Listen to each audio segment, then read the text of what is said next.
जी हाँ दोस्तों, इस वक्त बहुत बड़ी खबर सामने निकल के आ रही है महाराष्ट्र से। जी हाँ दोस्तों, क्या असदुद्दीन ओवैसी साहब बीजेपी को समर्थन करेंगे? क्या असदुद्दीन ओवैसी साहब बीजेपी के साथ हाथ मिलाएंगे? यह ऐसी खबर है दोस्तों, मान लीजिए कि सियासी गलियारों में हलचल मचा दिया है और उसके बाद बहुत सारे मुसलमान नाराज नजर आ रहे हैं। लेकिन सच्चाई क्या है दोस्तों, पूरी जानकारी मैं आपको देने वाला हूं। इससे पहले कि आप मेरे चैनल में नए हैं तो चैनल को सब्सक्राइब करें, वीडियो को लाइक शेयर कमेंट जरूर कर दीजिएगा। चलिए दोस्तों, असल खबर की तरफ चलते हैं। जानते हैं दोस्तों कि महाराष्ट्र के अंदर 15 जनवरी को चुनाव हुआ और 16 जनवरी को रिजल्ट आया। और रिजल्ट जो आया दोस्तों, मान लीजिए चौंकाने वाला और जबरदस्त असद ओवैसी साहब ने प्रदर्शन किया और जबरदस्त जीत हुई। असद ओवैसी साहब ने 125 सीट निकल कर आया। जी हाँ दोस्तों, इस जीत को देख करके बीजेपी और कांग्रेस बौखला गया है और बीजेपी का डिप्टी सीएम एकनाथ शिंदे ने बौखलाहट में आकर के कहा कि एमआईएम कोई साधारण पार्टी नहीं है, एमआईएम भारत के लिए बहुत ही खतरनाक है। ये नफरती चिंटू, अगर असद ओवैसी साहब भारत के लिए खतरा है तो फिर विदेश असद ओवैसी साहब को क्यों भेजा था पाकिस्तान के खिलाफ लोगों को बताने के लिए कि पाकिस्तान एक टेररिस्ट राष्ट्र है।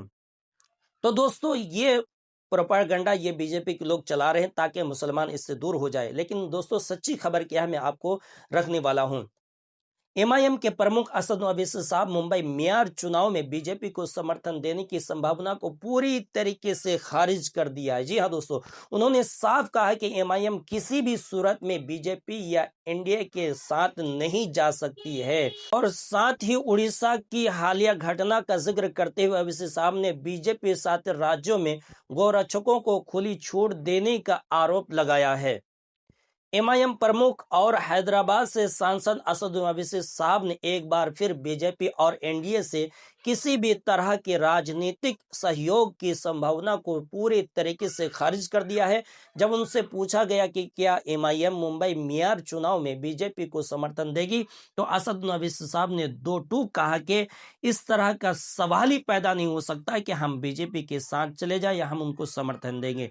जी हाँ दोस्तों, असद ओवैसी साहब की बढ़ती हुई कारवा और उनकी ताकत को देख करके लोग बौखला गया है और इस तरह की गलत खबरें चला रहा है। जी हाँ दोस्तों, आप मुसलमान अगर हैं तो अपनी क़यादत को पहचानिए, अपनी लीडरशिप को पैदा कीजिए।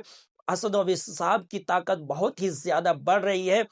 बिहार के अंदर 5 सीटें जीती, उसके बाद महाराष्ट्र के अंदर मान लीजिए धुआंधार जीत हुई। जी हाँ दोस्तों, आपसे गुजारिश है कि आप इस वीडियो को ज्यादा से ज्यादा शेयर कीजिए ताकि लोगों के अंदर जो गलत फहमी डाली जा रही है, लोगों को गुमराह किया जा रहा है, मुसलमानों को असद ओवैसी के खिलाफ वर्गलाया जा रहा है, ताकि लोग सही समझ आ सके। अगर आप चाहते हैं कि अगर सच्ची और सही खबर देखना चाहते हैं तो हमारे इस चैनल को सब्सक्राइब कीजिए और हर सच्ची और सीधी खबर आपके साथ पेश कर रहा हूं।